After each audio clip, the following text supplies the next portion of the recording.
Pertama-tama saya akan memperkenalkan diri saya. Nama saya Erlin dari kelas 3 MNM A. Pada video kali ini saya akan menjelaskan mengenai penerapan proses resiko bisnis dengan mengidentifikasi perlakuan, pemantauan, dan pelaporan pada PT Kino Indonesia Tbk. Kemudian kelompok saya terdiri dari saya sendiri Erlin, Ernie, Maggie, Vincent. Pertama-tama saya akan menjelaskan mengenai latar belakang yang terdapat di bab 1. PT Kino Indonesia Tbk mulai didirikan pada tahun 19 Mei 1 yang dikenal dengan nama PT Duta Lestari Sentratama (DLS) sebagai perusahaan distribusi. Dengan berjalannya waktu, kinerja perusahaan baik dalam operasional maupun keuangan menjadi semakin baik. Perusahaan DLS melakukan pengembangan atau inovasi dengan mendirikan PT Kino Sentra Industrindo (KSI). Dalam rangka melakukan pengembangan usaha, PT Kino Indonesia Tbk melakukan kerjasama dengan Wenkang Rakko Pte Ltd Singapura dan memperoleh lisensi dalam memproduksi cap kaki 3 yang merupakan produk-produk larutan penyegar pada tahun 2011. Terdapat juga minuman berenergi dengan merek Fanta dan minuman cincau yang dikenal dengan nama Cap Panda. PT Kino Indonesia Tbk dalam melakukan pelaporan penyusunan laporan keuangan menggunakan mata uang fungsional grup. Mata uang tersebut merupakan mata uang yang digunakan perusahaan beroperasi. Mata uang fungsional grup adalah rupiah, sedangkan jika perusahaan melakukan transaksi dalam saldo mata uang asing akan dicatat dalam mata uang fungsional yaitu rupiah. Kemudian mengenai bab 2 kajian teori. Setiap organisasi tentunya memiliki risiko-risiko yang terdapat dalam suatu perusahaan, karena dari hal yang kecil juga dapat menimbulkan risiko yang dapat berdampak besar. Risiko ini dapat berupa terjadinya kelalaian antar anggota kelompok kerja yang tidak benar-benar menerapkan apa yang diarahkan oleh atasan kerjanya, sehingga munculnya risiko dalam suatu pekerjaan. Oleh karena itu, diperlukan adanya pengendalian diri dari manajemen risiko untuk mengelola, mengarahkan, dan mengendalikan keputusan yang dikendalikan pada perusahaannya. Manajemen risiko ini sangat diperlukan untuk meningkatkan suatu nilai, tindakan, dan kontrol yang diterapkan untuk mengelola risiko yang bertanggung jawab untuk memantau risiko yang terdapat pada perusahaan secara adil dan tegas, agar tidak terjadi risiko yang menyebabkan timbulnya kerugian pada posisi keuangan perusahaan. Seorang manajemen risiko bisnis tentunya harus bisa mengidentifikasi, menganalisis, dan memantau setiap kinerja perusahaan dengan melakukan perhitungan pada risiko yang digunakan untuk menganalisa tingkat risiko yang terjadi. Perhitungan risiko ini dapat berupa perhitungan pada aset keuangan, likuiditas, pasar, kredit, dan operasional. Selain mengidentifikasi dan memahami perhitungan pada tingkat risiko, risk register atau biasa juga yang disebut dengan daftar risiko juga sangat diperlukan dalam mengelola risiko yang terjadi. Karena risk register merupakan sebuah daftar risiko yang digunakan untuk memantau proses risiko yang terjadi hingga ke tingkat yang dapat diterima melalui proses peninjauan dan identifikasi bersama dengan cara bagaimana risiko ini dapat diselesaikan untuk mengambil sebuah keputusan yang tepat. Dalam membuat daftar risiko, memuat beberapa hal yang harus ada, yaitu kode risiko. Kode ini digunakan sebagai tanda pengenalan risiko karena dengan adanya kode ini akan lebih memudahkan untuk mengingatkannya. Kemudian yang kedua ada sasaran. Sasaran merupakan suatu hal yang menjadi masalah yang akan diidentifikasikan pada saat risiko tersebut terjadi. Kemudian yang ketiga yaitu resiko. Resiko digunakan untuk menulis peristiwa yang terjadi akibat ketidakpastian yang dapat menghalangi pencapaian sasarannya. Kemudian yang keempat yaitu penyebab. Penyebab dibuat untuk mengetahui apa yang menyebabkan risiko ini dapat terjadi dengan mencantumkan fakta kondisi yang sedang terjadi. Kemudian yang kelima atau yang terakhir yaitu akibat. Akibat dibuat untuk mengetahui bahwa apa akibat langsung dari munculnya risiko ini. Oleh karena itu, dengan adanya pengidentifikasian perhitungan tingkat risiko dan daftar risiko ini dapat meminimalisir terjadinya risiko yang besar bagi pihak perusahaan, serta dapat menunjang sebuah perusahaan untuk mampu bertahan dan menghadapi saat risiko tersebut muncul dalam mengoperasionalkannya. Selanjutnya saya akan menjelaskan mengenai metodologi di bab 3. Yang pertama-tama mengenai sampel penelitian. Pemilihan sampel untuk penelitian ini menggunakan teknik purposive sampling. Teknik ini merupakan teknik pengambilan sampel berdasarkan pertimbangan mengenai apa saja yang sesuai untuk dijadikan sampel bermanfaat dan dapat dianggap sebagai suatu perwakilan dalam suatu pembahasan tertentu terhadap objek penelitian. Teknik ini merupakan teknik pengambilan sampel berdasarkan pertimbangan tertentu terhadap objek penelitian. Oleh karena itu, dalam melakukan penelitian mengenai proses perhitungan risiko dengan perhitungan 5 rasio keuangan pada tahun 2020 dari perusahaan Kino Indonesia, serta analisis mengenai strategi dan pengelolaan berbagai risiko, kami menggunakan purposive sampling. Next, ini adalah mengenai metode penelitian. Metode penelitian adalah metode ilmiah untuk memperoleh data dengan tujuan kegunaan tertentu. Untuk mencapai tujuan tersebut diperlukan suatu metode yang berkaitan dengan tujuan yang ingin dicapai. Kami melakukan penelitian dari perusahaan Kino Indonesia mengenai risk proses, perhitungan 5 jenis rasio keuangan, dan analisis mengenai strategi dan pengelolaan berbagai risiko dengan melakukan penelitian kuantitatif karena data penelitian dilakukan dalam bentuk digital dan dianalisis menggunakan statistik. Saya Erni, sekarang saya akan menjelaskan tentang bab 4 hasil dan interpretasi. Manajemen risiko bisnis ini penting untuk dilakukan oleh pengusaha, yang pastinya nanti dalam suatu organisasi atau bisnis akan mengalami berbagai gelombang dinamika dan permasalahan bisnis. Dengan manajemen risiko inilah yang dapat menjadikan pengusaha untuk mempertahankan perusahaan dan mencegah berbagai masalah dan kerugian yang bisa saja terjadi nantinya. Kami akan menganalisis bisnis risk process dari PT Kino Indonesia. Berikut analisisnya. Pertama ada risk identification. Berikut merupakan langkah pertama yang bertujuan untuk mengidentifikasi risiko yang bisa saja terjadi dalam suatu organisasi dari berbagai aspek yang akan kami jabarkan sesuai dengan kategorinya masing-masing.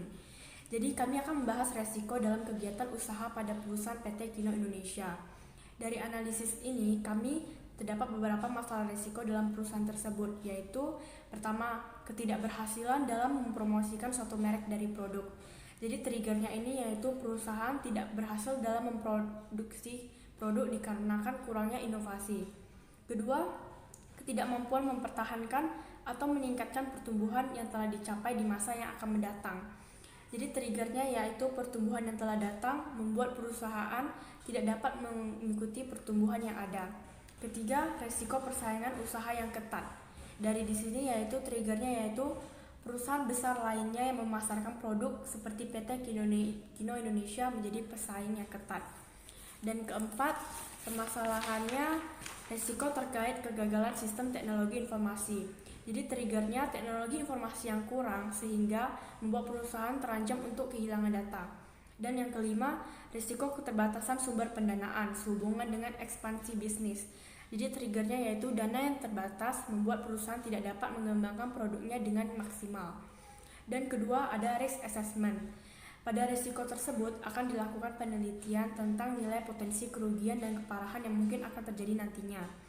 Jadi di sini diperlukan kemampuan untuk dapat memberikan penilaian dari risiko yang telah diidentifikasi. Tujuannya agar setiap risiko dapat berada pada posisi yang tepat. Dan berikut ada penilaian risiko PT Kino Indonesia yang akan kami lakukan yaitu dari probability rating, prob value, impact rating, impact value, risk exposure, dan top 5-nya. Kemudian ketiga ada risk response. Proses tersebut dilakukan untuk dapat menentukan dan merencanakan langkah dalam mengelola risiko dengan tujuan untuk dapat membentuk strategi yang terintegrasi agar dalam penelitian risiko dapat berjalan dengan baik. Berikut merupakan cara risiko yang tepat dalam mitigasi yang perlu mendapatkan persetujuan dari level manajemen yang sesuai. Jadi terdapat risk response type-nya dari accept dan dengan melakukan inovasi dan pengembangan produk yang dilakukan oleh salah satu departemen yang dimiliki oleh perseorangan. Dan yang kedua mitigate atau kontrol, dan dengan melakukan inovasi dengan peluncuran produk-produk baru, jaringan distribusi, serta menaikkan nilai ekuitas merek-merek perseorangan dengan konsisten. Ketiga avoid, dengan melihat dan memanfaatkan peluang-peluang dengan cermat untuk meningkatkan pertumbuhan di masa yang akan mendatang. Dan keempat, accept, dengan melakukan backup untuk memproteksi terjadinya kegagalan. Kemudian kelima ada mitigate atau kontrol lagi, dengan melakukan penawaran umum perdana pada Bursa Efek Indonesia, mendapatkan sumber pendanaan tidak hanya dari cara konvensional, yakni sebagian besar melalui perbankan, namun dapat juga mendapatkan sumber pendanaan melalui pasar modal. Dan keempat ada implementation, yaitu mengimplementasi manajemen risiko pada suatu perusahaan dengan menerapkan suatu langkah penting dapat menjadikan sebagai proteksi bagi perusahaan. Dan dari analisis kami terdapat 4 jenis risiko yang terjadi pada PT Kino Indonesia, yaitu manajemen risiko operasional, manajemen hazard, manajemen risiko finansial, dan manajemen risiko strategis. Dan kelima ada dalam perusahaan ini pastinya tidak akan semua berjalan dengan lancar. Maka dari itu, dari perubahan lingkungan yang tidak bisa diprediksi oleh perusahaan pasti nantinya akan mengakibatkan perubahan susunan rencana. Halo, nama saya Vincent. Saya akan melakukan perhitungan risiko PT Kino Indonesia. Kami akan melakukan perhitungan risiko dari PT Kino Indonesia dengan cara menghitung 5 rasio keuangan pada tahun 2020. Sebelum menghitung rasio keuangannya, kami telah melakukan teknik pemilihan sampel yang akan kami bandingkan dengan perusahaan sejenis dengan PT Kino Indonesia. Sebelum memilih sampelnya, kami harus menentukan standar yang ditentukan sebagai berikut, yaitu yang pertama, perusahaan di atas rata-rata industri. Yang kedua, perusahaan di bawah rata-rata industri. Yang ketiga, menentukan semua aspek aktivitas keuangan dengan pendekatan analisis cross-sectional. Berikut ada 3 perusahaan yang dijadikan sebagai sampel penelitian, yaitu PT Kino Indonesia Terbuka, Kotonindo Arista Terbuka, Mustika Ratu Terbuka. Nah, di sini ada ketiga perusahaan yang akan kami analisa dengan perhitungan 5 rasio keuangan dari data tahun 2020. Yang pertama ada perbandingan rasio likuiditas pada tahun 2020. Yang kedua ada perbandingan rasio aktivitas pada tahun 2020. Dan yang ketiga ada perbandingan rasio utang tahun 2020. Dan ada 2 lagi, yaitu perbandingan rasio profitabilitas tahun 2020 serta perbandingan rasio pasar tahun 2020. Dalam penelitian tersebut digunakan variabel bebas yang menggunakan rasio penelitian profitabilitas, likuiditas, dan leverage. Pertama, profitabilitas. Itu merupakan kemampuan perusahaan dalam menggambarkan sejauh mana kemampuan perusahaan dalam menghasilkan keuntungannya dengan seluruh aset yang dimilikinya. Penelitian tersebut dibuat dengan return on asset yang biasa disebut dengan ROA. Alasan kami memilih ROA dalam penelitian karena pengembalian total aktiva mengartikan efisiensi operasi yang relevan. Jadi, rasio ini tidak membedakan pengembalian dari sumber pendanaan. Yang kedua, likuiditas. Merupakan kemampuan total aset perusahaan untuk membayar hutang jangka pendek. Dalam penelitian ini, likuiditas diukur dengan current ratio untuk mengukur kemampuan perusahaan dalam membayar hutang jangka pendek. Alasan pemilihan current ratio adalah karena menentukan kekuatan atau kelemahan keuangan perusahaan. Dengan rasio lancar ini, kreditur dapat mengetahui seberapa besar hutang lancar perusahaan yang dapat dilunasi dengan menjual seluruh aset lancar perusahaan dalam suatu periode waktu. Yang ketiga, leverage. Merupakan kemampuan perusahaan untuk memenuhi kewajiban jangka pendek ataupun jangka panjang jika perusahaan tersebut dilikuidasi. Dalam penelitian ini, leverage diukur dengan debt to equity ratio atau yang biasa disebut dengan DER, yang mengukur seberapa besar pembiayaan kreditur dibandingkan dengan pembiayaan ekuitas. Sehingga rasio ini menunjukkan perbandingan antara total hutang dan total ekuitas. Penelitian ini menggunakan debt to equity ratio karena menentukan kesehatan keuangan perusahaan. Di sini ada strategi dan pengelolaan risiko bisnis dan pengambilan keputusan. Yang pertama ada risk control. Risiko ini biasanya melakukan upaya agar probabilitas terjadinya risiko ini menjadi berkurang karena telah teridentifikasi. Namun mengontrol risiko ini dipakai hanya untuk mengurangi dampak yang akan atau mungkin terjadi. Yang kedua ada risk transfer. Ini biasanya digunakan seperti memindahkan risiko terjadinya kebakaran rumah atau truk pada perusahaan asuransi. Yang ketiga ada risk debt retention. Itu biasanya menyiapkan dana cadangan atau yang biasa disebut dengan allowance khusus guna untuk mendanai risiko sendiri. Yang keempat ada risk avoidance. Biasanya ini memprediksi 1 minggu ke depan akan turun hujan. Apabila Anda mempunyai sebuah restoran, disarankan untuk tidak menjual produk-produk seperti minuman dingin atau es. Cara praktis yang biasa digunakan untuk mengelola risiko. Pahamilah risiko yang akan dihadapi. Risiko justru harus diambil sebagai konsekuensi Anda untuk menginginkan suatu hal yang lebih baik atau biasa disebut dengan keberhasilan. Dari semua risiko yang telah Anda identifikasi, Anda bisa menentukan seberapa sering risiko tersebut muncul atau sering terjadi. Jangan panik terhadap apapun risiko yang muncul, karena Anda hanya perlu mengidentifikasi risiko apa yang berpotensi muncul dan melihat hubungan dengan para pemasok, pelanggan, bahkan pesaing. Untuk melakukan mitigation risk, pastikan Anda harus menghitung dengan benar biaya-biaya apa yang perlu dikeluarkan untuk mengelola risiko tersebut. Pengertian dan definisi keputusan. Teori pengambilan keputusan tersebut merupakan suatu pemecahan masalah untuk memilih satu alternatif dari beberapa alternatif yang ada atau yang disebut dengan jalan keluar. Proses pengambilan keputusan ini harus menghasilkan suatu solusi yang pasti dan bijak serta memerlukan analisis yang detail.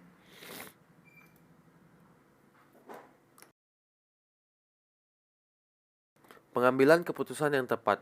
Pahami konteks masalah yang sedang atau akan terjadi. Biasanya hal ini bisa dilakukan dengan cara membaca dan melakukan analisis data yang tersedia terlebih dahulu untuk mengurangi risiko yang akan terjadi. Yang kedua, buatlah keputusan dengan bijak tanpa buru-buru. Untuk menghasilkan keputusan terbaik, Anda harus berpikir mengetahui apa yang memungkinkan terjadinya risiko yang akan muncul. Yang ketiga, minta pendapat. Anda bisa meminta pendapat orang lain untuk dirundingkan atau dipikirkan terlebih dahulu. Dengan begitu, Anda bisa memiliki kemampuan untuk berpikir kembali dan mempertimbangkan setiap masukan, mana yang paling baik dan memungkinkan untuk dicoba sehingga bisa membuat keputusan yang lebih baik.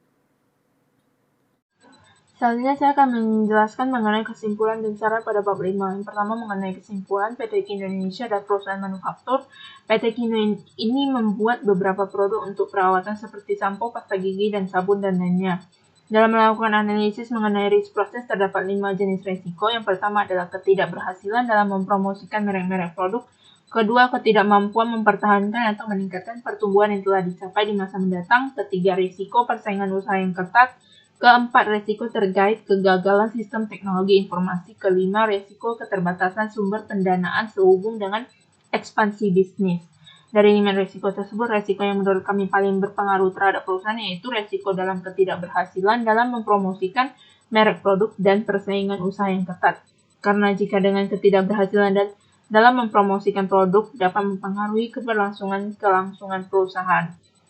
Kemudian dalam melakukan perhitungan rasio analisis yang terdiri dari 5 jenis rasio likuiditas, rasio aktivitas, profitabilitas, utang, dan rasio pasar. Dengan melakukan perbandingan dengan tiga perusahaan pada periode 2020, PT Kino Indonesia adalah perusahaan yang memiliki hasil analisis yang terbaik dibandingkan dengan perusahaan lainnya. Dalam melakukan strategi dan pengelolaan mengenai 5 jenis risiko yang dapat terjadi tersebut dapat dilakukan dengan berbagai cara. Yang pertama adalah dapat dilakukan dengan mengatasi risiko. Yang pertama adalah dengan melakukan inovasi dan pengembangan produk yang dilakukan oleh salah satu departemen yang dimiliki perseroan. Risiko kedua dapat diatasi dengan melakukan inovasi dengan peluncuran produk-produk baru, melakukan ekspansi jaringan distribusi, serta menaikkan nilai ekuitas merek-merek perseroan dengan konsisten melakukan promosi untuk mempertahankan dan meningkatkan pertumbuhan di masa mendatang. Risiko ketiga dengan melihat dan memanfaatkan peluang-peluang dengan cermat untuk meningkatkan pertumbuhan di masa mendatang. Risiko keempat dapat diatasi dengan melakukan backup untuk memproteksi terjadinya kegagalan sistem teknologi serta menerapkan standar spesifikasi perangkat yang digunakan sesuai porsi penggunanya. Perusahaan juga lebih baik melakukan pemilihan server dan yang terakhir resiko yang terakhir dapat diatasi dengan melakukan penawaran umum pendanaan pada Bursa Efek Indonesia sehingga perseroan mendapatkan sumber pendanaan tidak hanya dari segi konvensional, yakni sebagian besar meliputi perbankan, namun juga dapat mendapatkan sumber pendanaan melalui pasar modal. Selanjutnya yang terakhir mengenai saran. Terdapat beberapa saran dari kami agar PT Kino Indonesia Tbk dapat lebih meningkatkan pencapaian target dan semakin berkembang terhadap penjualan perawatan seperti sampo, pasta gigi, sabun, dan lainnya, yaitu dapat dilakukan dalam mengatasi segala kemungkinan risiko yang terjadi pada suatu perusahaan karena pada zaman sekarang banyak perubahan yang terjadi di mana perubahan tersebut sangat cepat dan dipengaruhi oleh perkembangan zaman. Perubahan yang tidak terduga dan perubahan yang sulit untuk dikontrol karena semakin banyaknya persaingan dalam industri. Maka dari itu, dengan selalu melakukan inovasi dan beradaptasi terhadap setiap perubahan di zaman modern ini, PT Kino dapat berjalan semakin lancar dan mencapai visi misi serta tujuan perusahaannya.